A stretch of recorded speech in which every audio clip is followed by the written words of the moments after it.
ಸಿಗ್ಲಿ ವರ್ಷ ಬೈಲಹೊಂಗಲದಲ್ಲಿ ಈ ಸುಮಾರು 2009ರಲ್ಲಿ ನಾನು ಒಂದು 2 ಮನೆ ಕಳ್ಳತನ ಮಾಡಿದ್ದೆ, 5 ಮನೆ ಕಳ್ಳತನ ಮಾಡಿದ್ದೆ ಬೈಲಹೊಂಗಲದಾಗ. ಅವಾಗ ಅದು 6 ವರ್ಷ ಆದರೂ ಕಳ್ಳ ಹಿಡಿಯೋಕ್ಕೆ ಪೊಲೀಸರ ಕಡೆಯಿಂದ ಆಗಲಿಲ್ಲದಕ್ಕೆ ನಾನು 2010ರಾಗ ಕಳ್ಳತನ ಮಾಡೋದು ಬಿಟ್ಟು ಬಿಡ್ತೀನಿ ಅಂತಂದು ನಾನು ಸಾರ್ವಜನಿಕರ ಮುಂದೆ ಮಾಧ್ಯಮಗಳ ಮುಖಾಂತರ ಹೇಳಿಕೆ ಕೊಟ್ಬಿಟ್ಟೆ. ಅಲ್ಲಿಂದ ಕಳ್ಳತನ ಮಾಡೋದು ಬಿಟ್ಟೆ. ನನ್ನ ಮಕ್ಕಳು 5 ಮಕ್ಕಳು, ಅವ್ರಿಗೆ ಓದಿಸ್ಬೇಕಾದ್ರೆ ನನಗೆ ಕೆಲಸ ಕೊಡೋರು ಯಾರಿಲ್ಲ. ನನ್ನ ದಿನಕ್ಕೆ 2,000 ರೂಪಾಯಿ ಖರ್ಚೈತಿ. ಖರ್ಚು ನೋಡಿ ಅದ್ರ ವೇಜಸ್ ಕೊಡೋದು ಇಲ್ಲ ಅನ್ನೋದಕ್ಕೆ ನಾನು ಇಂಥ ಆಟ ಆಡಿಕೊಂಡು ಅನ್ಯಾಯ ಆದರಿಗೆ ನ್ಯಾಯ ಕೊಡಿಸ್ಕೊಂತ ಒಂದು ವೃತ್ತಿ ಮಾಡಿದ್ರು. ಒಂಟಾಗಿ ಏನಾಗ್ಬಿಡ್ತು, ಈ ಬೈಲಹೊಂಗಲದ ಪ್ರಕರಣದಲ್ಲಿ ನಾನು ಒಬ್ಬ ಬಂಗಾರ ಕೊಟ್ಟಿದ್ದು 1 kg 300 ಗ್ರಾಮ್ ಅವನಂತಲೂ ಕೇಳಿದಾಗ ಅವ್ನು ಕೊಡಂಗಿಲ್ಲ ಅಂದ. ಯಾರು ಗೊತ್ತಿಲ್ಲ ಅಂದ. ಆಮೇಲೆ ಪೊಲೀಸರು ಕರ್ಕೊಂಡ್ಬಂದೆ.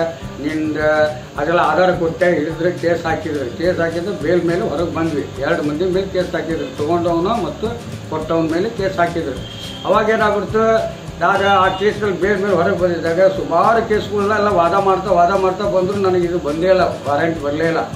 ಬರಲಿಲ್ಲದಕ್ಕೆ ನಾನು ಕರೋನಾ ಬಂದ ಸಮಯದಾಗ ನನಗೆ 5 ವರ್ಷ ಶಿಕ್ಷೆ ಆಯಿತು. ಶಿಕ್ಷೆ ಆದಾಗ ನನಗೆ ಆ ಶಿಕ್ಷೆದಿಂದ ಹೈಕೋರ್ಟ್ ಬೇಲ್ ತೊಗೊಂಡು ಹೊರಗೆ ಬರಬೇಕಂದಾಗ ಈ ಜಡ್ಜ್ ಏನು ಮಾಡಿದ್ದಿಲ್ಲ, ಬೈಲಹೊಂಗಲ ಜಾಮೀನು ಮೇಲೆ ಬಂದಿತ್ತು. ಅದನ್ನ NBW ವಾರೆಂಟ್ ಜಾರಿಗೆ ಮಾಡಿಬಿಟ್ಲು. ಅದು ಡೂಪ್ಲಿಕೇಟ್ NBJ ಇದು ಒರಿಜಿನಲ್ ಅಲ್ಲ, ಅದು ಸುಮ್ಮನೆ ಕಾಟಾಚಾರ ಕೊಟ್ಟಿದ್ದು. ಆಗ ನಾನು ಏನು ಮಾಡಿದೆ, 2 ದಿನ ಒಳಗಿದ್ದೆ. ಈ ಪ್ರಕರಣದಲ್ಲಿ ಬಿಡುಗಡೆ ಆಗಿದ್ದೆ. 5 ವರ್ಷದ ಶಿಕ್ಷೆ ಆಗಿದ್ದ ಪ್ರಕರಣದಲ್ಲಿ ಹೊರಗೆ ಬಂದ್ಬಿಟ್ಟೆ. ಹೊರಗೆ ಬಿಡುಗಡೆ ಮಾಡಿದಾದ್ರೆ ಮತ್ತೆ 2 ಬಾಡಿ ವಾರೆಂಟ್ ಬಂದು ನಿಮ್ಮ ಮೇಲೆ ಅಂತ ನಾನು ಜೈಲಿನಾಗ ಇಟ್ಕೊಂಡ್ಬಿಟ್ಟಿದ್ದೆ 2 ದಿವಸ.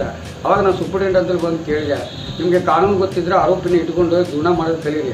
ನಿಮ್ಗೆ ಕಾನೂನು ಗೊತ್ತಿಲ್ಲ ಅಂದ್ರೆ ನಮ್ಮನ್ನು ಯಾಕೆ ಇಟ್ಕೊತೀರಿ ನೀವು? ವೇಸ್ಟ್. ಯಾವ ಪ್ರಕರಣದಲ್ಲಿ ನಾನು ಈ ಕಸ್ಟಡಿಯಲ್ಲಿದ್ದೀನಿ ಅದನ್ನು ಪ್ರಕರಣ ನಾನು ತೋರಿಸ್ದೆ.